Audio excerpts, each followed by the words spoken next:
we start the competition, we have some short welcoming words by Dr. Kallol. Please welcome him as well.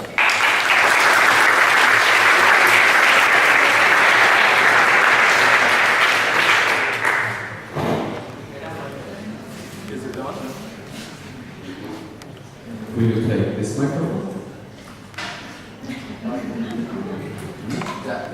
Can you hear me? Yeah. Good. Okay. I guess, okay, first of all, good afternoon, everyone. I guess you should get yourself ready for a level 1 applause for me.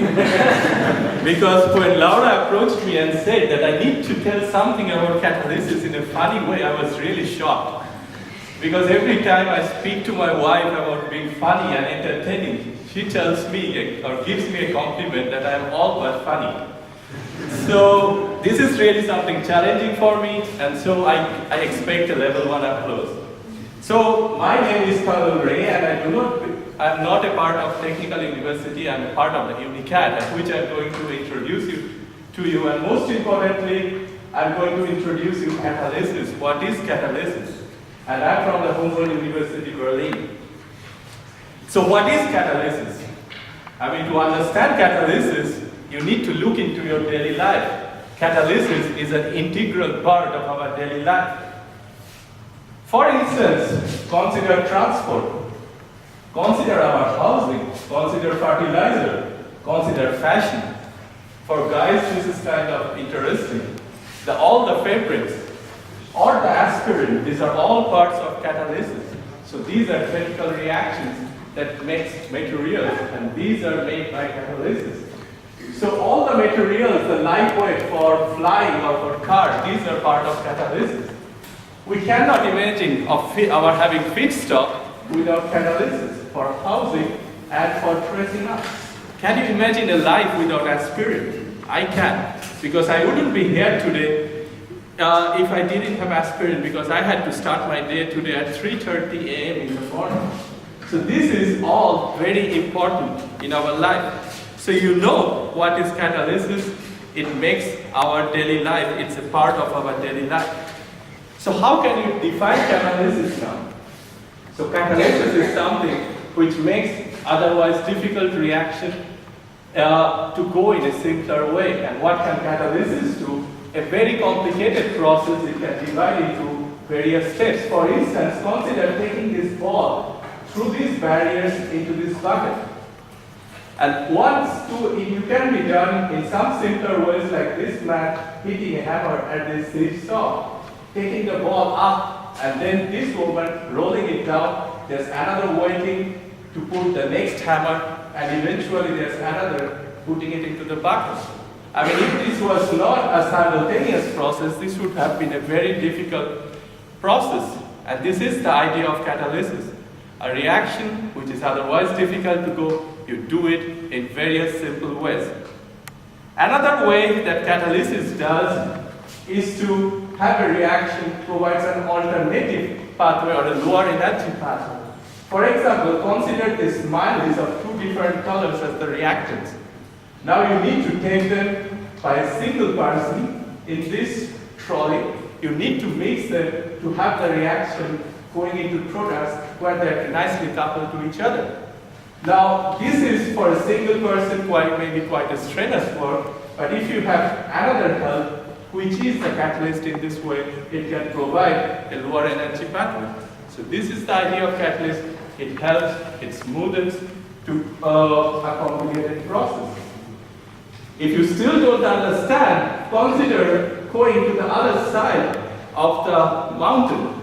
You can either be adventurous and you can climb up the top of the mountain and go through, or you can nicely relax in the red car and go through the tunnel. So this is a catalytic process, and this guy, he is doing a non-catalytic process. So these are basically the definition of catalysis. Now, what makes a catalysis? You know the catalysis, what process is, what makes a catalysis. So, or before I go there, I must tell you that all the developing countries, about 30% of GDP, is dependent on various important transformations, and about 80 to 100% of those takes place by catalysis. But what makes a catalysis?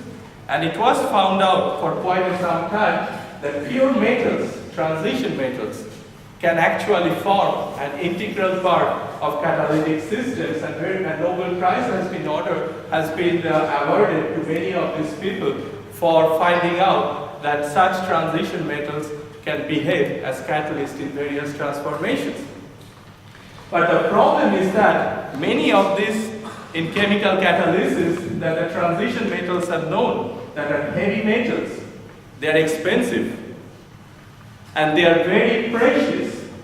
Now such heavy precious metals, you can use them to impress your girlfriend. However, in the context of achieving a cheap and efficient catalyst, this is not so interesting for the industry. So there have been ways, people have been trying to find out what are the cheaper ways of making important catalytic transformations. And herein comes the ideas of UNICAT. So UNICAT tries to understand from Mother Nature, tries to understand how nature performs various organic transformations using cheap, fast-flow transition methods.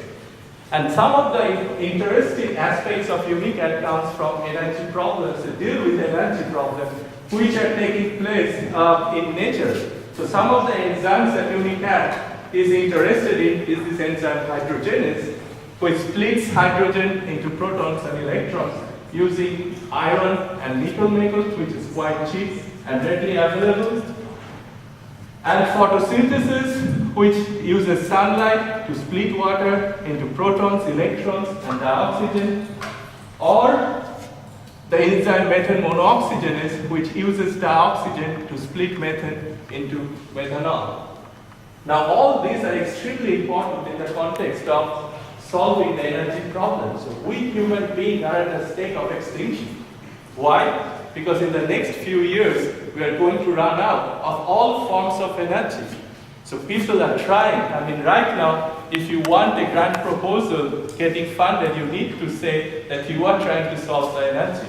And this is what also UNICAT is trying to do, solve the energy problem. And all these are extremely important reactions because in hydrogenase, you generate hydrogen from protons, or you can split hydrogen. That kind of give you an idea of how to store hydrogen. Photosynthesis, you generate protons and electrons which can be combined to form hydrogen. Or methane monooxygenase, which converts methane, which is the most important part or the major part of natural gas, to methanol, which can be used as a fuel. So why photosynthesis is important? You can think of a leaf on top of your house. It can take the sunlight, convert the water into hydrogen and oxygen, and that you can recombine in water, recombine to form water to generate a lot of energy which can be used to light up your house or to power up your car.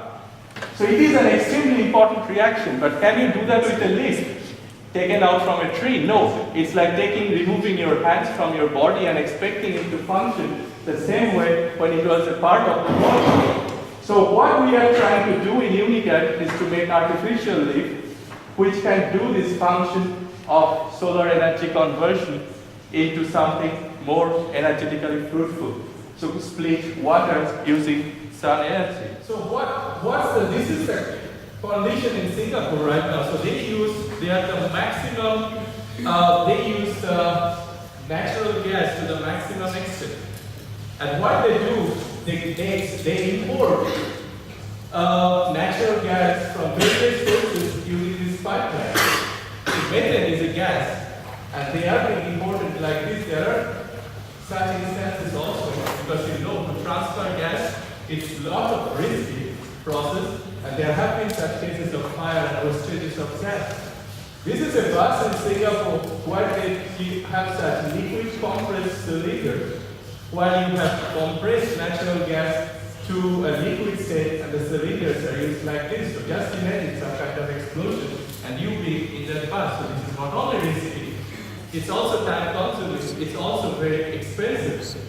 So one easy way is to do it like nature does, convert methane to methanol, and everything becomes much simpler. And most importantly, you want to do it in a cheaper way using iron. In mechanics, we use a combination of chemists, biologists to take care of a common problem. So the biologist tries to determine the important enzyme and try to establish the problem. The chemists, they try to make the functional and structural model that works the same way. And the spectroscopists and the theoreticians that provide a solution to the problem. So together, that's why we are called the unified cluster of excellence, because we are excellent scientists and we all work in a unified way, all working finding a solution to the problem. And eventually, once we have a solution, we also try to improve the performance of the system. So with this, I guess you know what UNICAD is, where you are right now, what we are trying to do. And I hope all the slams today will try to provide you with this combined approach that we follow within UNICAD. Thank you very much for your attention.